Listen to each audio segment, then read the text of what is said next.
Trinidad Clam Beach Run is kind of a combination of a road race and a cross-country race. When you run from downtown Trinidad to Moonstone Beach, that 3 miles along the ocean there, along the cliffs, it doesn't get any better than that. And it's just, and it's a fun race. It's kind of like you're on a roller coaster, the uphills, the downhills, and then go down to Merriman's and then cross Little River and take your shoes off if you want to. It's kind of a unique race. So it was the 60th year, this edition, and it was nice to see over 1,000 people participating in it again. The first year, in 1966, there was about roughly 50 people. Ford Hess was the coach at Humboldt State University at that time. He had done some training runs on the course, and there was 2 runners that were on that team, and they had heard about the Dipsy Race and Beta Breakers, which were big races in the Bay Area.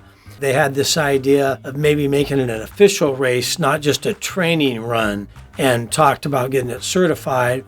And then they went and talked to Ford Hess, and Ford was all behind it. And those 3 kind of started the whole thing in 1966. And Gary Tuttle, he was the original one that really got the ball rolling up here. He ran the first edition in February of 66. And we all looked up to Gary. Gary is the guy that kind of set the mark as far as how to become a great runner and high mileage type thing. Gary made 7 or 8 international teams for the United States, second in Boston Marathon. He won Clam Beach the most, 6 times, and we call him King Clam. He won it in 1966, 1967, 69, and then came back and kicked all our behinds 3 years in a row, 79, 80, 81. Everybody that won a national title for Humboldt State on the track has won Trinidad Clam Beach. That shows you how important it is with the program.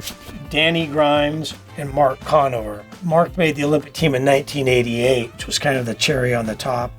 And Danny made the World Championships in 1987. In any sport, if you have somebody that's really good, it makes everybody else rise up too, because you learn what works and how to train proper and what it takes to be good. And those guys had a big influence.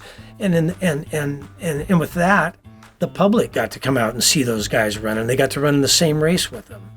So that's what's unique about with Trinidad Clam Beach and all road races, you don't get to play baseball with the top baseball players or the pro basketball players, but in running, you get to go to the same starting line. And you're doing the same course and the same elements. And so it kind of makes you have a little more of an attachment to the top athletes in that sport. And these guys really set the tone for it. And the Clam Beach race became a big part of the Jogg'N Shoppe because it gave you an opportunity to run against the Humboldt runners. The Jogg'N Shoppe opened up in 1974, right during the running boom. You started getting more and more people coming in, wanting to know about the running scene around here. And usually we always kind of convince people to do the Trinidad Clam Beach Run. And it actually had up to 2,300 runners in 1983. And that was right in the heyday of the boom of running. Like I said, there was about 1,000 registered this year that participated in the race, and I'd like to see it get up to 1,500 to 2,000. And now with racing and stuff, in the old days it used to be just runners mainly doing races. Now there's lots of walkers and joggers and people stopping, and it's more fun actually now.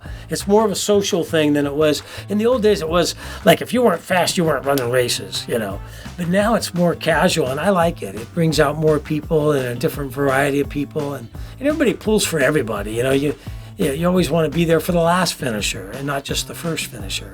And running is like that. It's usually a really warm and welcoming crowd. They want more participants. The more, the merrier. And I think it'll get bigger. I do. I think it'll get larger next year.